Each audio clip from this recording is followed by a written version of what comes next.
हे बघा मित्रमैत्रिणींनो, पाऊस पडायच्या अगोदर एक फूल किंवा कळीसुद्धा नव्हती याला.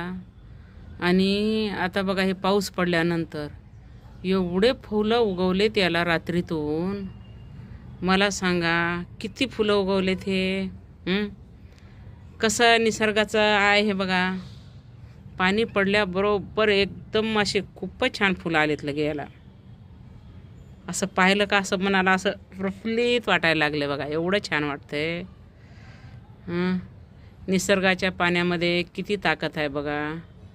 किती छान झाडं वाढतात आणि हिरवेगार होतात सुद्धा. निसर्ग किती चांगला आहे बघा. पण आपण त्याला का नाही कसं करतो, कसं ठेवतो. हे बघा निसर्गाच्या पाण्याने स्वच्छ झाडं, चांगले हिरवेगार फुलं किती छान दिसतात. किती चांगलं वाटतंय बघा हे.